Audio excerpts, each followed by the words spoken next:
Hola comrades. So, don't have an intro to this video, so I decided I am just gonna make one. In this video, I am finishing up the headwork on the 190D, and what else am I doing in it? I actually already made it. Yeah, core sport, radiator, AC condenser, and turbocharger install. So, hope you guys enjoy.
Time to get back to work. All right, folks. Yeah, so the head is back on. I have to pin the crank. Wow, pin the crank? No, I need to pin the intake cam. Let me get this off and set it over here. But yeah, so I take the intake cam off and pin it so it doesn't spin. And then put everything back together and see if she fires up. All right, it's been pinned. I started drilling the first hole and I noticed it was going off towards the middle, so I stopped and started another one, but the deed's been done. Now I'm gonna take the bridge off. I have to install these O-rings, which are a pain in the ass to get. I think they were almost $100 from the dealership. Actually over $100 from the dealership. But yeah, just gotta pull this bridge off now, put those in, and get the cams back on and time it properly. And we should be good to go. Putting the pre-chambers in and glow plugs and injectors. You know the deal.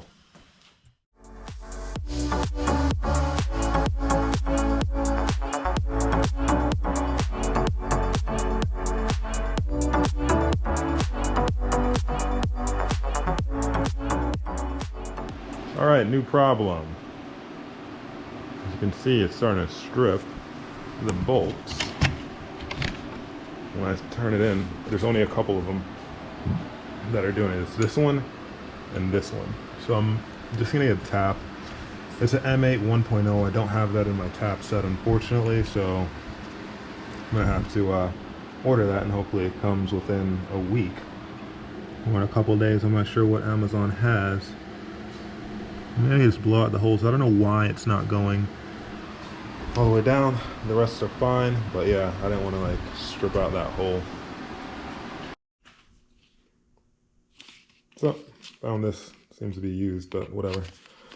Only one I could find locally. Well, not really. It was a city north of us, but I'm gonna tap through all these or go through them to make sure everything's cool and kosher. Because when I was tightening the cam bridge down with the cams in it, well, what the hell am I explaining this again? Yeah, I got this.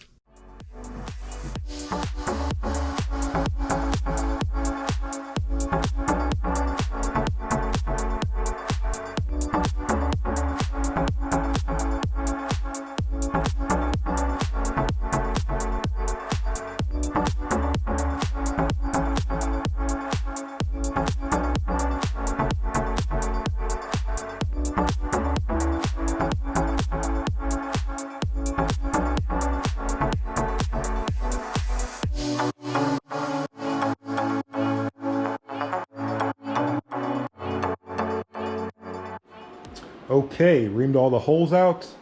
Clear the cams, everything's back in, tensioner's on. I put the pre-chambers in and the collars. So I'm guessing if any of you guys do this to your head, make sure you remount all the holes. This is weird because I brought my head from my wagon to the same place and I didn't have to do that, which was strange. Also, it's a lot easier to do it with it's out of the car because getting these ones like turning eighth of a turn every time was an absolute nightmare. Not really a nightmare, it was just annoying. So everything's back on. Got to torque everything back down. Torque the pre-chambers in, put the little injector sleeves, or I don't know what the hell they're called, but those things back in. I already got new O-rings for that. And then put the injectors in, injector lines, and see if I can start her up.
At least it works. Waiting on the studs for the exhaust manifold that comes in on Monday. Actually, I think it's Tuesday, but hopefully Monday I'll recheck and put the turbo and all that other cool jazz stuff on. But yeah, she starts up and runs. Didn't want to run her a long time because there's no radiator. All right, this is the 2.6 rad support. I need to get some riv nuts so it could bolt into whatever the hell this is considered. But yeah, this is how it looks. Gonna like trim this side down. There were a couple of spot welds, but I couldn't really, I got as close to the frame rail as I could to be able to like cut this stuff off. But this, as you can see, comes forward probably I'd say like 2 inches when you compare it to like here to here, versus that just goes straight across. The bottom section down below, which replaces this,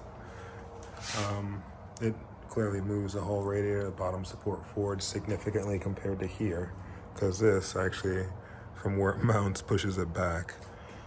So yeah, as you can see before, the radiator basically sat in the crank pulley, and this hopefully will bring it forward enough that I could run a rad as well as a slim puller fan. So I'm gonna cut this off now because also all these lines I'm now replacing. I'll go over that. So I got a narrower AC condenser, and I'm gonna have to go to a hydraulic place, or they do a lot of stuff, but have them replace this to this and this to this, and also extend the AC lines. This one needs to get modified to just be cut off and have a 90 instead of all this nonsense, and probably extend the soft line as well, probably an inch or 2. There was another soft one. I'm gonna extend probably like a foot for the high pressure side, I'm guessing. But yeah, that's up front. Also the power steering lines have to get, which are in here, have to get lengthened, and I'm gonna get the clutch line today as well. But yeah, I'll get started. I gotta cut this up and put the radiator and see like how far it pushes forward and everything like that. All right, gotta cut off all these ends. Unfortunately, they don't even line up properly, so this needs to get cut off and moved a bit higher up. And this one's not even the correct size, and there should be no cap on it. So if it could, nah, it won't fit underneath the support. That's the thing. Okay, There goes my time-lapse camera. But yeah, that's the thing with this. Once it's under with the mount, this will be hitting the top end of the core support. So got to cut that off and weld a little piece of aluminum on it. And that's what I'm going to do right now.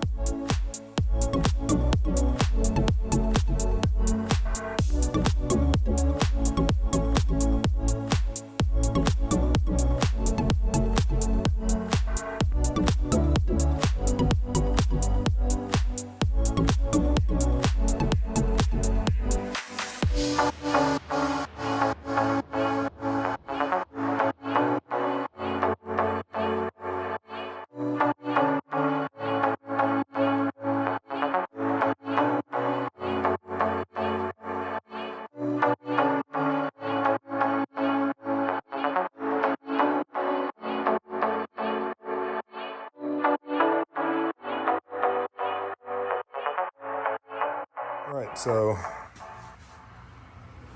the front brace is on, but still running into clearance issues. I needed to move the radiator over more because clearance issue with the power steering and the outlet of the radiator, or actually inlet of the radiator. And yeah, so I'm gonna first trim this back. I think I'm still gonna have to trim these down so this sits closer. I think I got probably like, I don't know, 10 millimeters I could take off and see how far I could push this over. But yeah, this is just the biggest pain in the ass. All right, I trimmed everything down. All in this section is trimmed here. The only thing limiting is now the headlight. There's a clearance issue between this and here. Well, not really, but once the pipe is on, there will be, so I'm going to trim that down now and then figure out how to place this. These two holes, they mount, there's little rubber or plastic here, little plastic with a rubber grommet inside that slides into them, that holds it in place. Not going to use these. I'm just going to try and use the top ones, because if I don't and it lifts it up, the radiators now, I'm going to have to start trimming on the upper core support, which I don't care to do. So I'm going to use the top ones. I shaved the bottom lip off. The top lip's already gone, but there's a lip at the bottom. I shaved this one off, so it's going to be pressed up against the front. So this lip, I'm pressing against here so it doesn't move back. And then these are just the top one support. This one's going to be a little difficult to see if I can mount, but once I get there, I'll get there and see what I can do. I want to use both of them. If I only could use one, it'll have to be just one, and I'll figure out how I can limit it from moving back and forth, because this plate is where this would need to be. I'm going to swap the plates with the other one so it has a proper data card on it. But this is basically at the end of the radiator because it has to be pushed so far to the left. All right, and this is how we're looking. So if you look down there, there's clearance on that. Need to do a bunch of trimming. Gonna have to get some shorter screws for bottoming out. Back here, it's like inches away, but I'll pull the bottom further towards me, and it should be fine. Right here, so you can see. And trim this down a little more and see how much. I really want this to go over a lot more. I just don't want this thing to be slanted, but it might have to be slanted just for clearance issues, because I want this away. If I pull this towards the passenger side or right side of the vehicle, then I have more clearance on this, because there's going to be a tube that comes off. No one to rub on that. So, yep. Guys, don't put unless you have a 2.5 turbo and you can use the OEM radiator and condenser, it's not the best idea. But to put a 606 in one of these things, because there's a bunch of clearance issues. But it seems like it's gonna work. Again, if I pull this back, you can see there's more clearance. So I think I might just pull it back further away. You can see right there, it's pretty clear. Clear on here. So be a slight tilt towards the front. And yeah, so you can see how this goes. Right now I gotta weld the bottom piece up and then continue on from there. Okay, I finally tacked the bottom piece in place. Gonna test the radiator and see how she fits. Yeah. So, see what I can adjust. Or where it needs to move. So, nice. Clearance here, all the way across, looking good. So I guess it's gonna have to be like this. Gonna see if the hood closes. But honestly, I like it. I think there's a decent amount of clearance on that power steering pulley. Sitting flat, straight up and down. The bottom piece is resting against here, so that's also good. Let me stick the striker plate on. Shut this fan down too. Where the hell did I put the plate? Ah, nice. Come on, shut off. Striker plate. There they are. There it is.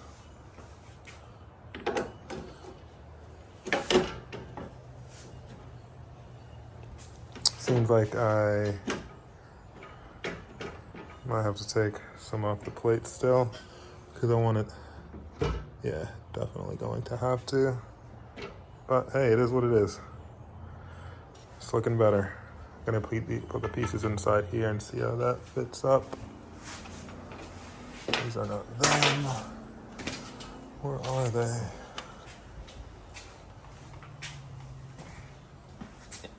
Got it.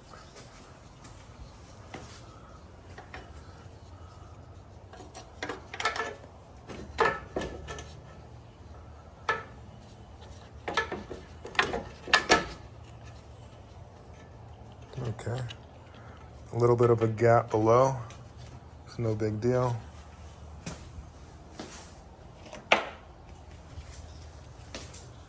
See, I can give a epoxy a piece to the bottom.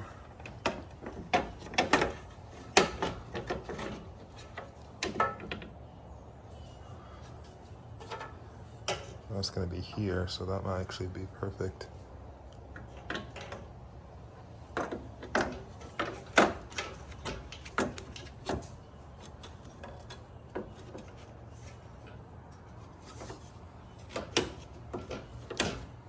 Yeah, I'm thinking I'm gonna just trim some of that off or put another small piece of plastic in between and just epoxy it to the top of the radiator so it's stuck on. I'm gonna trim this one down some because it's a little large.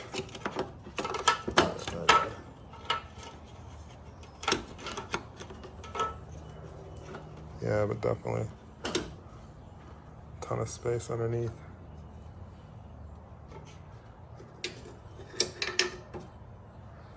Let's see how this closes.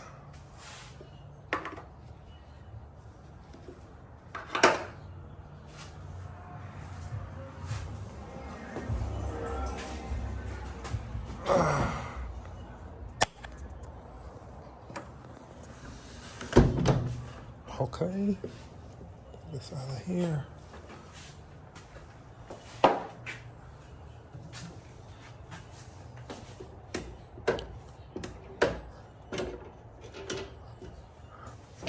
Probably should bolt it down. Yeah, I'm gonna some bolts for those things. All right, so hood's down, hood closes. Still gotta but fix this latch that it runs into the cabin. One issue I'm running into is this touches here. Straight up slams into it. I guess it's only on that part. I guess trim down these two sides and the center part. I don't know if I actually... It's another weird thing. If I have to, but whatever. Running this is gonna suck because it's a lot easier to get these things off this car than put them back on a car. So it runs underneath this. You can see here's the stock one. Runs under here, under this, into the cabin. So I possibly can just wiggle this into place. I'm gonna go inside and see how I can disconnect it. Lovely. All right, inside. Seems screw right here. This is where it comes in and attaches.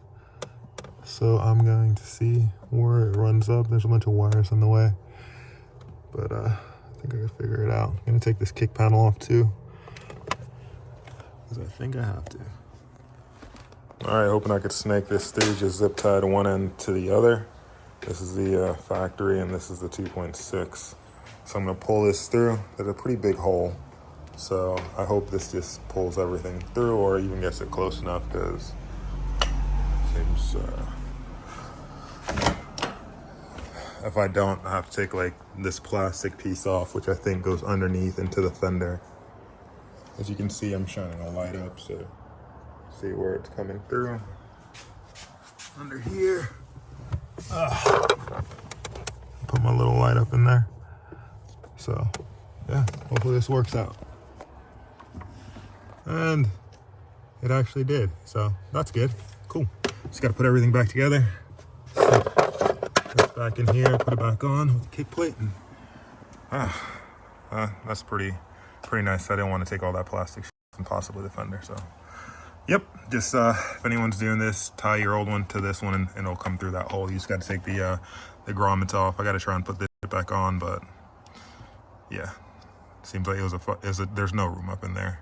I have to like rip it out with a screwdriver, so I hope it goes back in well. Just gonna lube it up with some oil and pop it in place. Hopefully it doesn't take too long. All right, so here's how it closes. Again, I don't know if this gap is normal. Didn't take the hood off or fender off, so I'm guessing that's just the way it was. And boom. So it works. Do have to trim right here a little. I might take a little off this little edge because yeah. I don't even know if that's actually necessary. I think just taking it off of this would be fine. So, yay, that works. Still gotta finish this, epoxy these in place, and I should be good. So it's coming along nicely. This bottom thing, I'm just gonna use a plate, probably like right here.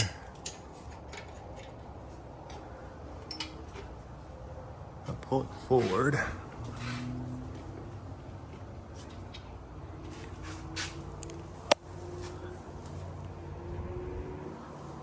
Touching, nope. It's resting against the headlight, so that's all right. I did get this little fitting in place because usually on the 603s, they have a fitting right here that comes off. This is still gonna have to be used as some type of temp sensor because this uses temp sensor on the 602s.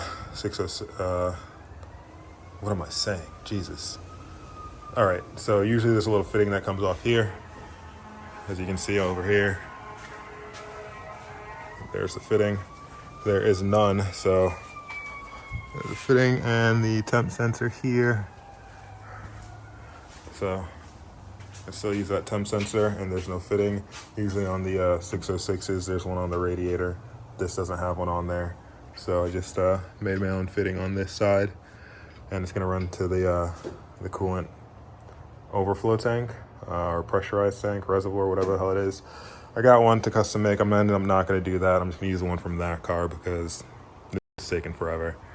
And the one on that car is modified the same way I'd modify that one. And I could use, I think one from a 210 would work on that. So I'm just going to grab one off the 210 to work on my own car. But I'm trying to get the cooling system out of the way so I could move on to the hot side and also put the intercooler on.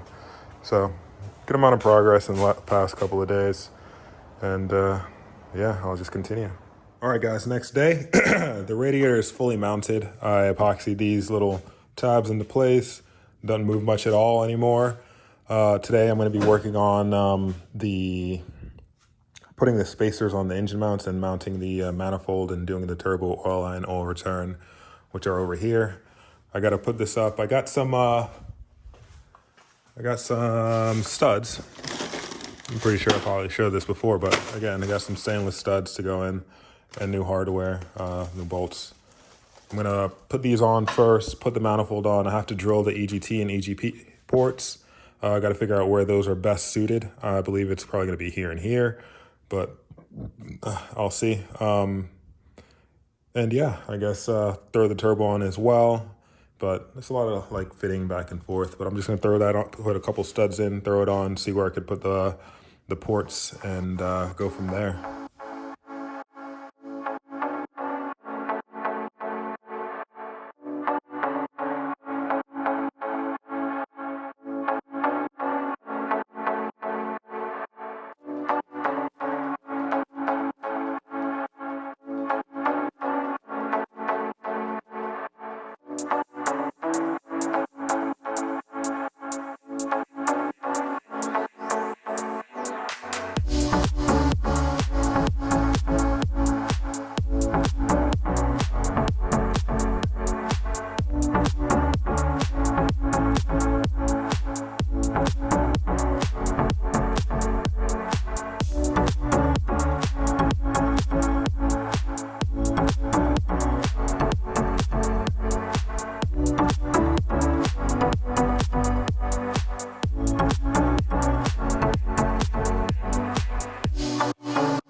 Just like that, we got the two bungs in.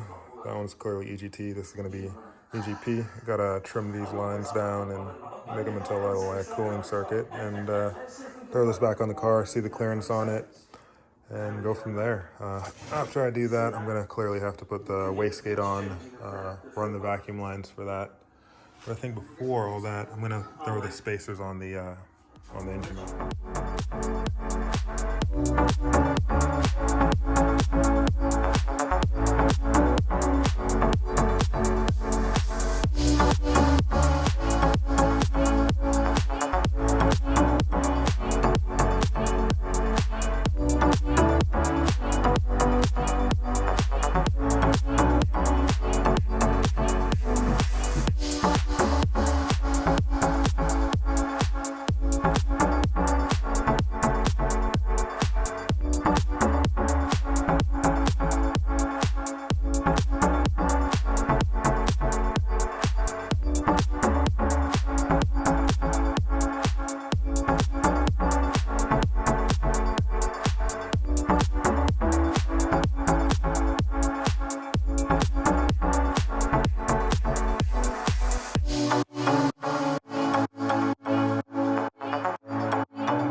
I was having some interference issues, so I had to grind this down. The oil return is insanely close to